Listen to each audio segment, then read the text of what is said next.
اعوذ باللہ من الشیطان الرجیم بسم اللہ الرحمن الرحیم۔ معزز طلباء و طالبات، السلام علیکم ورحمۃ اللہ۔ امید کرتا ہوں آپ اور آپ کے گھر والے خیر و عافیت سے ہوں گے۔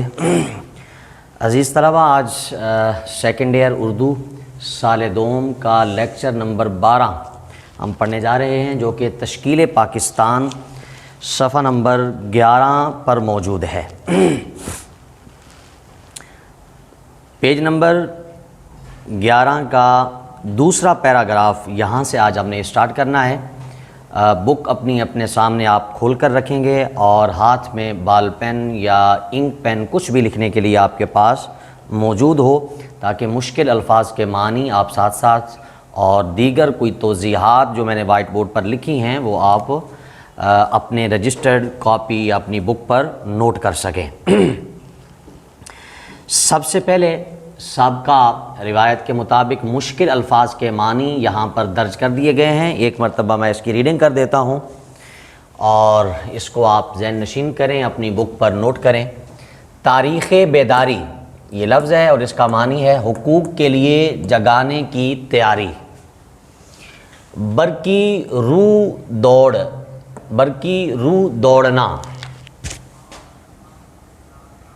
برقی روح دوڑنا مطلب بجلی کی سی لہر، کسی انسان کے اندر بجلی کی سی لہر، یعنی اس کے اندر تیزی پیدا ہو جانا، ٹھیک ہے جی۔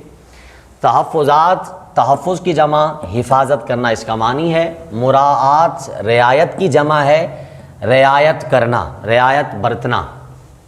تجویز ہدایت کو بھی کہتے ہیں اور رائے کو بھی کہتے ہیں۔ گتھی مسائل کو کہتے ہیں، ٹھیک ہے۔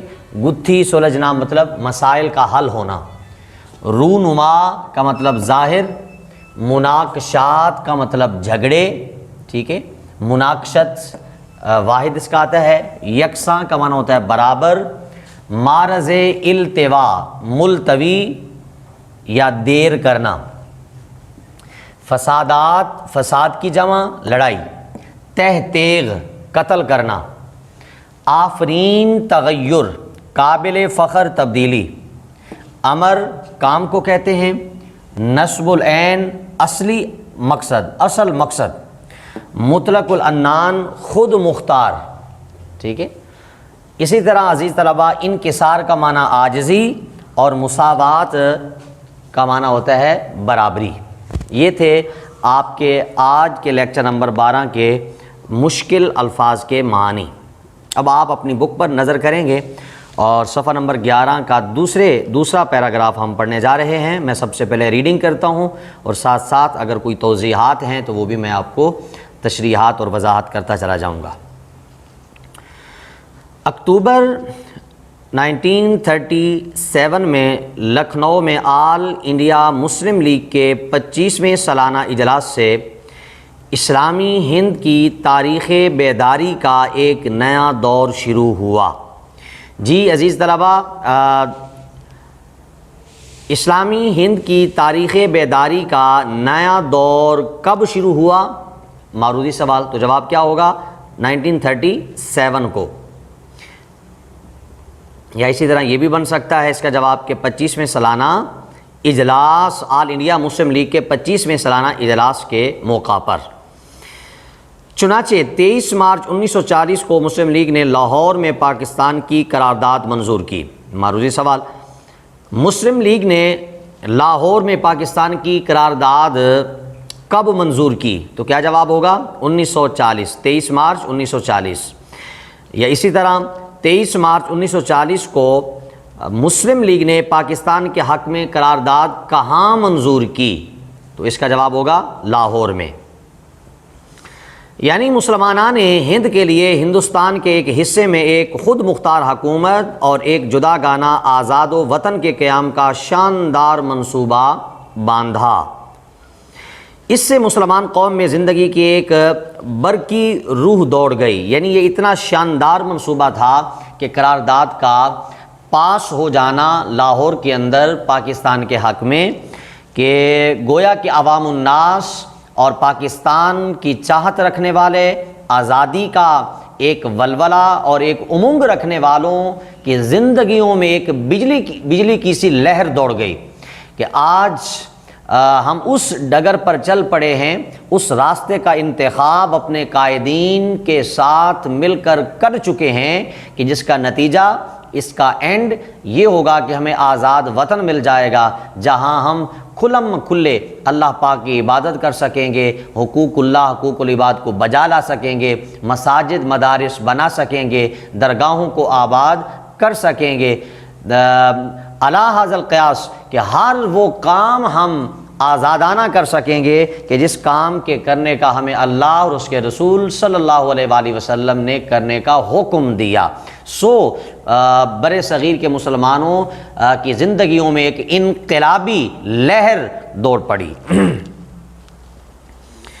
اب وہ محض تحفظات و مراعات کے سائل نہ رہی، یعنی اب یہ قوم مسلمان صرف تحفظات انہیں نہیں تھے یا مراعات کے سائل نہیں رہے کہ ہمارا یہ تحفظ ہے کہ جناب ان ہمارے تحفظات کو دور کر دیا جائے، پھر ہم جناب جی کوئی بات نہیں، ہم آپ کے ساتھ رہیں گے۔ یہ معاملہ اب نہیں رہا تھا کہ چھوٹے چھوٹے مسائل کے حل کے لیے جناب در بدر کی ٹھوکریں کھانا یا صاحب اقتدار لوگوں کے سامنے جھکنا، اب یہ معاملہ نہیں رہا تھا۔ اب معاملہ اس سے آگے بڑھ چکا تھا، وہ یہ تھا کہ ہمیں آزاد وطن دے دیا جائے، ہم خود اپنے مسائل حل کریں گے، ہمیں آپ سے کوئی رعایت نہیں چاہیے کہ بجلی کے بل میں رعایت دے دیں، گیس میں جناب یہ رعایت دے دیں، ہماری سڑکیں بن جائیں، ہمارے روڈ بن جائیں، ہمارے سیوریج بن جائیں، ٹھیک ہے، مہنگائی کم ہو۔ کہا یہ رعایتوں کے معاملات اب نہیں رہے تھے، اب معاملہ اس سے آگے نکل چکا تھا،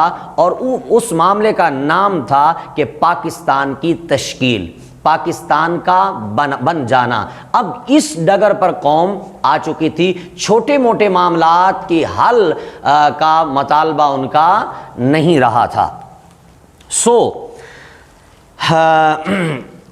مراعات محض تحفظات و مراعات کی سائل نہ رہی، بلکہ ایک علیحدہ مستقل آزاد قومیت کے دعوے دار بن گئی، جس کی ایک اپنی جدا حکومت ہو، ایک اپنی جدا تہذیب اور ایک اپنا جدا گانا وطن ہو۔ اب اس ڈگر پر قوم چل پڑی اپنے قائدین کی قیادت میں۔ جی عزیز طلباء، پاکستان کی تجویز کے بعد اس منصوبے کو تفصیل سے مکمل کرنے کی ضرورت پیش آئی، چنانچہ 1944 میں معاشی مسئلے پر غور کرنے کے لیے ایک تعمیری کمیٹی وضع کی گئی، تعلیمی مسائل کے لیے ایک تعلیمی کمیٹی بنی، اور دیگر اہم مسائل کے لیے مصنفین کی ایک کمیٹی بنائی گئی۔ گویا کہ 3 اہم کمیٹیاں بنائی گئیں، یعنی قائدین کی نظر میں اب وہ وقت قریب سے قریب تر آتا چلا جا رہا تھا کہ جس میں پاکستان کی تشکیل نظر آ رہی تھی، پاکستان کا وجود نظر آ رہا تھا۔ قائد اعظم محمد علی جناح رحمۃ اللہ تعالیٰ علیہ اور دیگر جو ہمارے قائدین تھے، اب وہ ایسی کمیٹیاں یا ایسے افراد کا چناؤ کرنے پر لگ گئے کہ آزاد وطن ملنے کے بعد ہم ایجوکیشن کو کس طرح سے لے کر چلیں گے، معاشی معاملات کو کس انداز میں لے کر چلیں گے، پھر ہمارا جو لٹریچر ہے، ٹھیک ہے، اسلامک لٹریچر ہے، اس کو کس طرح ہم عوام الناس تک، پاکستان کو چاہنے والوں تک، پھر اسی طرح پوری دنیا میں جناب جی اسلامک لٹریچر کس طرح پہنچائیں گے، اور کون کون سا اسلامک لٹریچر کہاں کہاں تک جانا چاہیے۔ گویا کہ ایک مصنفین کی بھی ایک کمیٹی تشکیل دی گئی کہ ان کا کام یہ ہوگا کہ وہ تحریر کا کام کریں گے، بک لکھنے کا کام کریں گے، اور مسائل دینیہ پر ان کا کام ہوگا، معاشرتی معاملات پر ان کا کام ہوگا، حقوق پر ان کا کام ہوگا، ان کا جناب سائنس پر ہوگا، ٹیکنالوجی پر ان کا ہوگا، فلکیات پر ہوگا، ٹھیک ہے، یعنی ہر تعلیمی شعبے پر جناب کام کرنے والے افراد کی ایک لسٹیں اور جناب جی تیار کی گئیں۔ گویا کہ یہ سارے کام قائدین کی نظر میں اس لیے کیے جانے لگے کہ انشاءاللہ وہ وقت تشکیل پاکستان کا قریب سے قریب تر آتا چلا جا رہا ہے۔ 1944 میں پنجاب میں مسلم لیگ اور یونینسٹ وزارت میں جھگڑا پیدا ہو گیا۔ اب یہ یونینسٹ وزارت کیا ہے جناب، یہ یہاں پر میں نے لکھ دیا ہے کہ شملہ کانفرنس 1947 کے موقع پر مسلم لیگ کا یہ دعویٰ تھا کہ یہ مسلمانوں کی واحد نمائندہ جماعت ہے، یعنی مسلم لیگ کا دعویٰ تھا کہ مسلمانوں کی واحد نمائندہ جو جماعت ہے اس کا نام مسلم لیگ ہے۔ سب کو مسلم لیگ کے جھنڈے کے نیچے آنا ہوگا تاکہ ہم اس بڑی پارٹی، اس بڑے فورم کو آباد اور شاد اور اس کو پاپولر کر کے تو اسی پر ہم آزاد وطن کی بنیاد رکھ سکیں۔ جبکہ حکومت مسلمانوں کی ایک سیٹ پر یونینسٹ پارٹی کے سربراہ اور پنجاب کے وزیر اعلیٰ جس کا نام تھا خضر حیات ٹوانا کو نامزد کرنا چاہتی تھی، جسے مسلمانوں نے سختی سے رد کر دیا۔ بھئی ہمارے گھر کا مسئلہ ہے، ہم نہیں حل کرنا ہے، آپ کون ہوتے ہو ہمیں بتانے والے کہ جناب جی یہ جو آپ نے ایک جماعت بنانی ہے یا ایک وزارت یا ایک نمائندے بنانے ہیں تو آپ کوئی باہر کا افراد آ کر کہے کہ آپ نے یہاں بیڈ نہیں رکھنا، آپ نے یہاں صوفہ نہیں رکھنا، آپ نے یہاں ڈریسنگ نہیں رکھنی، آپ کون ہوتے ہیں؟ میرا گھر ہے، مجھے معلوم ہے کہ میں نے کون سی چیز اپنے کس گھر کے کونے میں، کس گھر کے حصے میں رکھنی ہے، وہ مجھے اختیار ہونا چاہیے، اور وہ ہے۔ مسلمانوں کا معاملہ ہے تو کیا انگریز یا ہندو یا کانگریس، یہ کس طرح حق ان کو ملتا ہے کہ وہ کہیں کہ خضر حیات ٹوانا کو جناب جی نامزد کیا جائے؟ تو کہا جناب ہم، اگر آپ یہ کہتے ہیں، دیکھیں نا، اگر میرے گھر کے بارے میں اگر کوئی دوسرا رائے دیتا ہے تو اس کا مطلب یہ ہے کہ اس کو میرے گھر سے دلچسپی ہے، کیوں ہے جناب؟ تو اسی طرح اگر ہندو یہ کہتا ہے یا کانگریس یہ کہتی ہے کہ مسلمانوں میں سے یہ آدمی جناب جی آگے آنا چاہیے، تو اس کا مطلب یہ ہے کہ دال میں کچھ کالا ضرور ہے، کہ یہ شخص شاید کہ ان کے اعلی کار بننے کے لیے ہے، ان کی ضروریات کو پورا کرنے والا ہے اور مسلمانوں کو کھوکھلا کرنے والا ہے۔ مسلمانوں نے اس تجویز کو، اس رائے کو مسترد کر دیا، سختی سے مسترد کر دیا کہ مسلم لیگ کو حق پہنچتا ہے کہ ہم اپنے خود نمائندوں کا انتخاب کریں، آپ کی رائے کے مطابق اپنے نمائندوں کا انتخاب نہ کریں۔ جب ہم نہیں کہہ رہے کہ یہ ہندو جناب فلاں سیٹ پر ہونا چاہیے، فلاں وزارت پر ہونا چاہیے، تو آپ کو بھی حق نہیں پہنچتا کہ آپ ہمارے مسلمانوں میں سے چناؤ کریں کہ اس کو فلاں سیٹ پر ہونا چاہیے، یہ اس کو فلاں جگہ پر ہونا چاہیے۔ آپ کو اپنے ایریے کا حق ہے اور ہمیں ہمارے ایریے کا حق ہے۔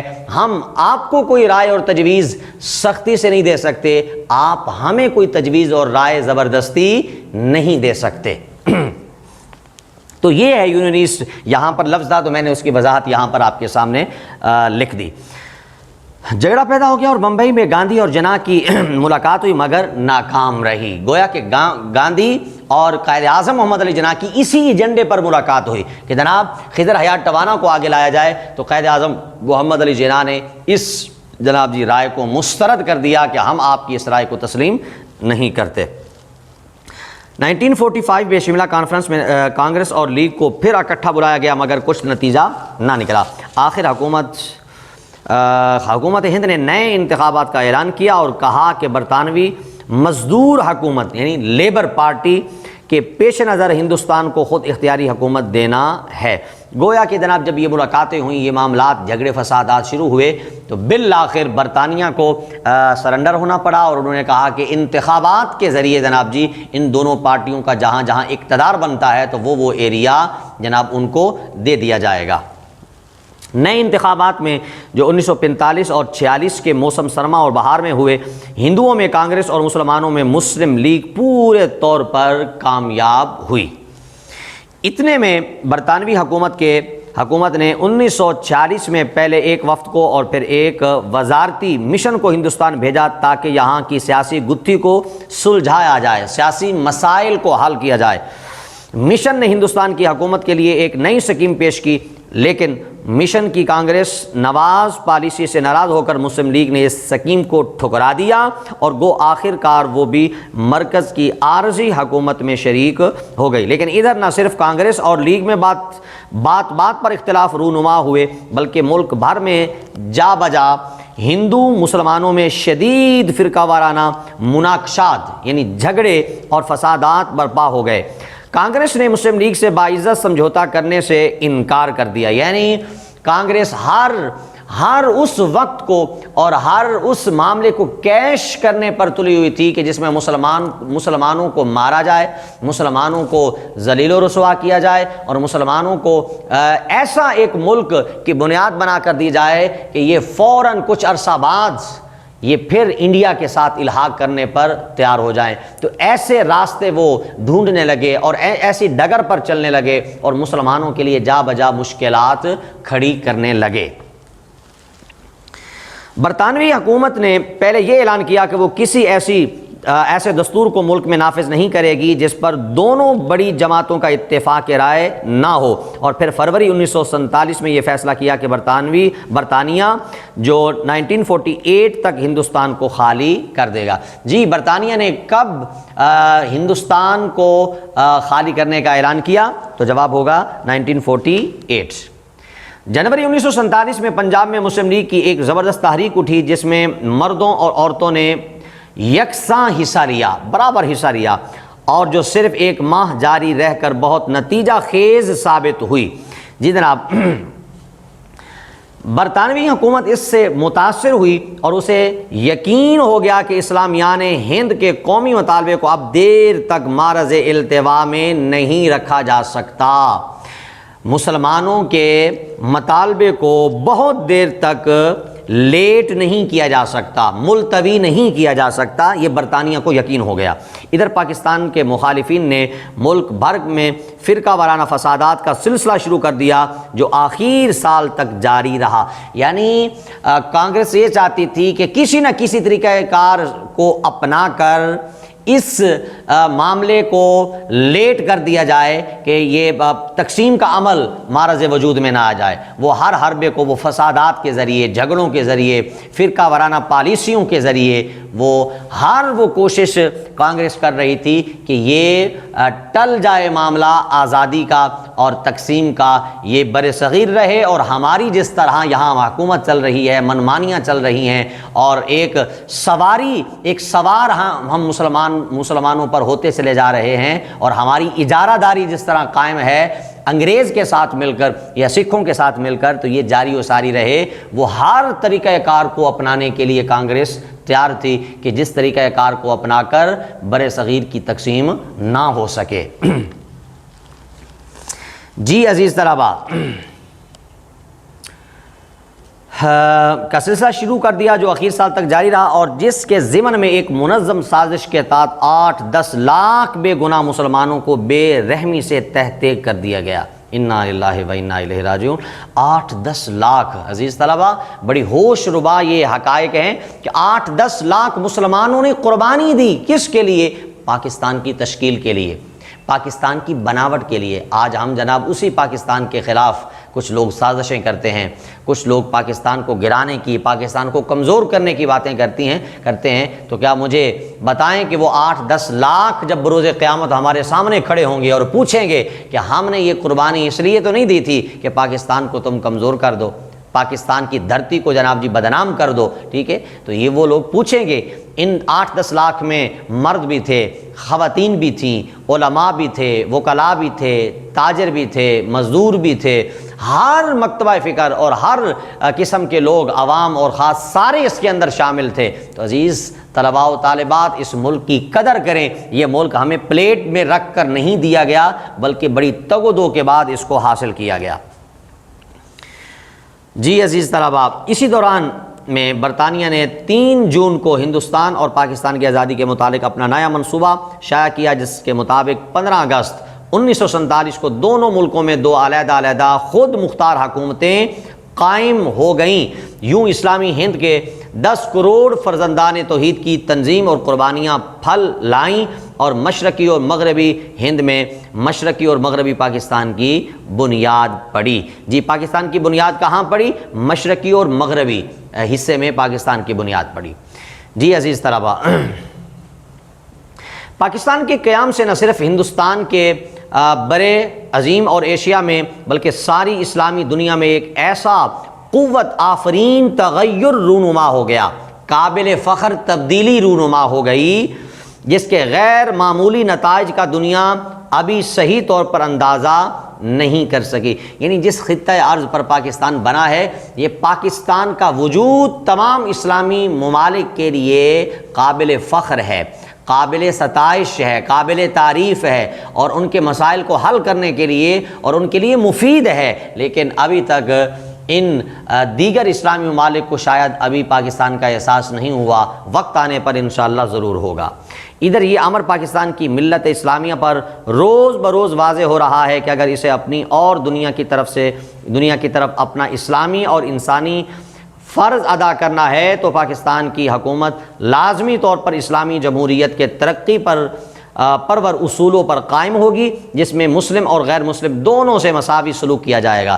بالکل پاکستان کے اندر اقلیتوں کو آزادی ہے، ٹھیک ہے، وہ اپنے اپنے مذہب کے مطابق رسومات کے مطابق زندگی بسر کرتے ہیں، کبھی مسلمانوں نے ان کے معاملات میں دخل اندازی نہیں دی، اور اسی طرح ہم بھی امید رکھتے ہیں کہ ہمارے معاملات میں بھی کسی اقلیت کو اجازت نہیں ہے کہ اسلامک معاملات میں وہ دخل اندازی کریں، ٹھیک ہے، وہ ناموس رسالت کا مسئلہ ہو، وہ قرآن کا مسئلہ ہو، وہ دین کا مسئلہ ہو، تو ہم بھی قطعی طور پر اس معاملے کو برداشت نہیں کرتے۔ جس سے بڑے بڑے سرمایہ داروں کے لیے جگہ نہ ہوگی، بلکہ جس میں غریبوں اور کارکنوں کا خاص طور پر خیال رکھا جائے گا، جس میں عورت کے حقوق اور اس کی شخصیت محفوظ ہوگی، جس میں دولت ادھر تمام لوگوں میں مناسب طور پر تقسیم ہو کر اور ادھر بیت المال میں جمع ہو کر عوام الناس کا معیار زندگی بڑھانے میں کام آئے گی۔ جی عزیز طلبہ، لاسٹ پیراگراف ہم پڑھنے جا رہے ہیں۔ مسلمانوں کا نصب العین اسلام ہے۔ معروضی سوال، مسلمانوں کا نصب العین کیا ہے؟ اسلام ہے۔ نصب العین کا مطلب اصل مقصد، مسلمانوں کا اصل جو مقصد ہے وہ اسلام ہے، اسلام پر چلنا اور اسلام کا پھیلاؤ کرنا۔ وہ اسلام نہیں جس کا ڈنکا مطلق العنان بادشاہوں اور خود غرض عمراء نے بجایا، وہ اسلام جس کا حامل قرآن ہے۔ مطلق العنان یعنی خود مختار، جو بادشاہ گزرے ہیں، جو آمر گزرے ہیں، ڈکٹیٹر گزرے ہیں، کہا جو اسلام کی وہ بات کرتے رہے ہیں، اسلام وہ نہیں ہے۔ اسلام برابری چاہتا ہے، اسلام ہر ایک کو حق دیتا ہے، اسلام ہر ایک کی عزت کرتا ہے، اسلام ہر ایک کی رائے کی قدر کرتا ہے، احترام کرتا ہے، ٹھیک ہے۔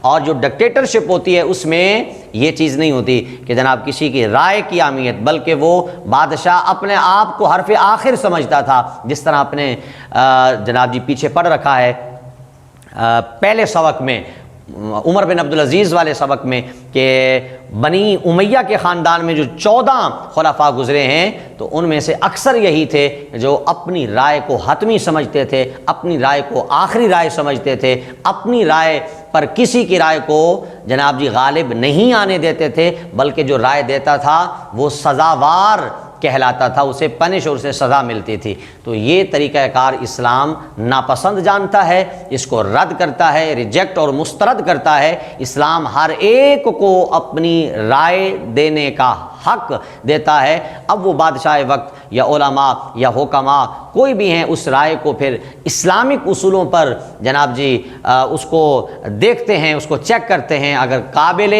عمل ہے تو اس پر عمل کیا جاتا ہے، قابل عمل نہیں ہے تو اسے مسترد کر دیا جاتا ہے۔ بہرکیف رائے کا احترام اسلام ضرور کرتا ہے، جس سے صرف آن دیکھے خدا کے آگے سر جھکانا سکھایا۔ بھائی اسلام تو وہ ہے، اسلام تو وہ ہے کہ جس نے بغیر دیکھے اللہ کے سامنے سر جھکانا سکھا دیا، کہ دیکھا نہیں ہے خدا کو، بس ہمارے اسلام نے کہا، ہمارے دین اور قرآن نے کہا کہ اللہ ہے، ہم نے اس کا اقرار کر لیا، ہم نے اس کو مان لیا، ہم نے کوئی دلیل نہیں مانگی کہ جناب کہاں ہے خدا، کدھر ہے خدا، ہم نے تو دیکھا ہی نہیں۔ بھائی وہ خدا ہے جس نے آسمانوں کو بنایا، وہ خدا ہے جس نے زمینوں کو بنایا، وہ خدا کہ جس نے سیاروں کو، چاند کو، جناب سورج کو، انسانوں کو، نباتات کو، جناب حیوانات کو، پتھروں کو، دنیا کی ہر چیز کو اللہ پاک نے بنایا، بلکہ ہم انسانوں کو بنایا، ہم نہ تھے اب ہیں، پھر نہیں ہوں گے، پھر قیامت کے روز اٹھیں گے۔ تو یہ ساری تبدیلیاں لانے والا وہ ہے کہ جسے خدا کہتے ہیں، اللہ کہتے ہیں، پروردگار کہتے ہیں۔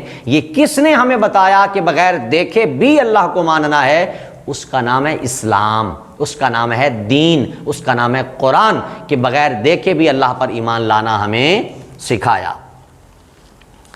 جی عزیز طلبہ، وہ اسلام جس کا نمونہ حضرت صلی اللہ علیہ وآلہ وسلم اور خلفائے راشدین کے عہد میں مسلمانوں کی زندگیوں میں نظر آتا ہے۔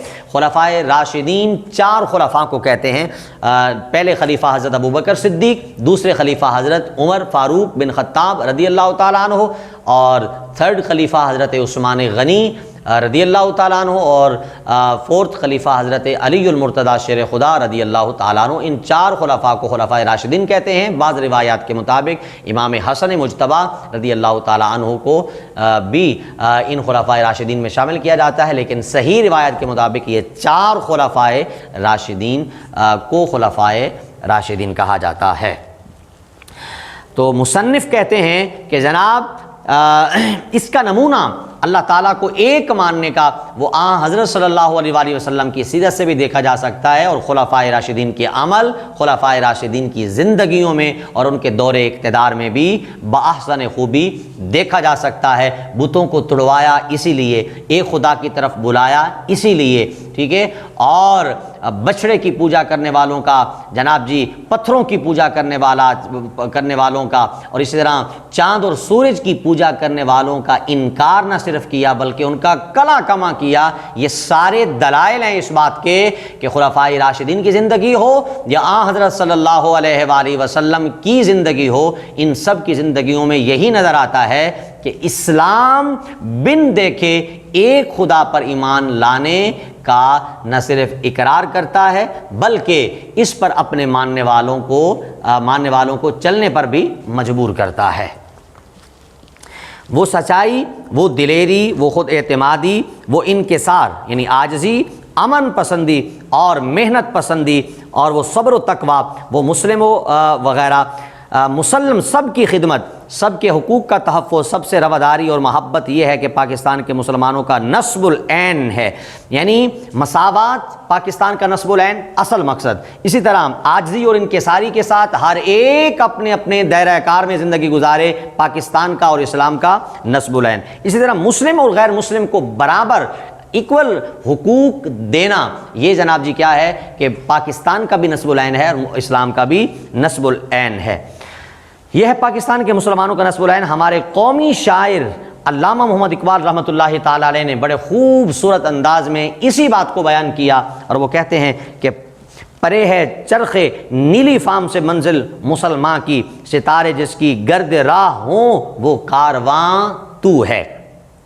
پرے ہے یعنی دور ہے، چرخ بولتے ہیں آسمان کو، نیلی فام نیلے رنگ کا آسمان، کہا کہ نیلے آسمان سے بھی مسلمان کی منزل اور اوپر ہے، یعنی یہ جو نیلے رنگ کا آسمان ہے یہاں تک پہنچنا مسلمان کا کوئی کام نہیں ہے۔ کہا مسلمان کے اندر جو اللہ پاک نے قوت رکھی ہے، مسلمان کے اندر بہادری رکھی ہے، مسلمان کے اندر سینس، فکر اور ایک قوت اور بہادری اور دلیری رکھی ہے، قابلیت اور صلاحیت رکھی ہے، وہ صرف آسمانوں تک پہنچنا نہیں ہے، کہا تیری منزل اس سے بھی آگے ہے، لہذا تجھے کوشش اسی طرح کرنی ہوگی، سٹرگل اسی طرح سے کرنا ہوگی، تجھے آگے اسی طرح سے بڑھنا ہوگا۔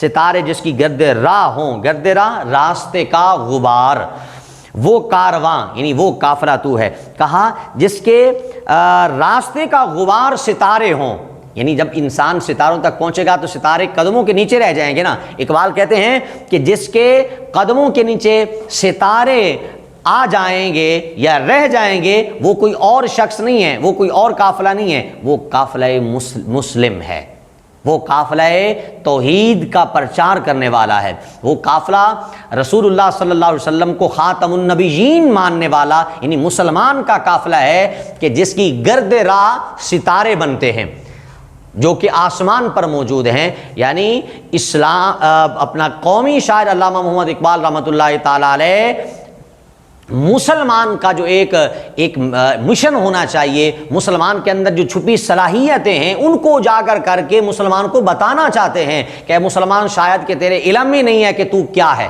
اللہ پاک نے کیا کیا خوبیاں تیرے اندر رکھی ہیں وہ تجھے ادراک نہیں ہیں، وہ تجھے علم میں نہیں ہیں، وہ تیرے بیان میں شاید کہ نہیں ہیں، تو دیکھ، تو سیکھ اور اپنے آپ کو بھی ریڈنگ کر، اپنے آپ کو بھی پڑھ کے اللہ پاک نے تیرے اندر صلاحیتیں کیا رکھی ہیں، اور وہ ان صلاحیتوں کا ایک چھوٹا سا خاکہ اقبال نے پیش کیا کہ عزیز طلبہ کہ آسمان جو نیلے رنگ کا ہے اس سے بھی مسلمان کی منزل آگے ہے، اور جس کے قدموں میں جس کے قدموں کی جو گرد ہے وہ ستارے بنے، کہا وہ قافلہ کوئی اور نہیں ہے، وہ مسلمان کا قافلہ ہے، وہ مسلمان کی شخصیت ہے۔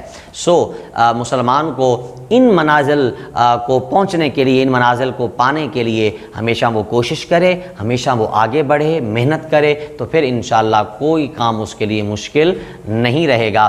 اللہ پاک کی پاک بارگاہ میں دعا کرتا ہوں کہ جو بزرگوں نے ہمارے حق میں رائے دی ہیں اسلام کو پڑھ کر، دین کو پڑھ کر، ہمیں ان کے مطابق، ان کی رائے کے مطابق، ان کی تشریحات اور توضیحات کے مطابق زندگی بسر کرنے کی توفیق عطا فرمائے، اور پاکستان کے لیے شب روز محنت کرنے کی توفیق نصیب فرمائے۔ اللہ تعالی ہم سب کا حامی و ناصر ہو۔ والسلام۔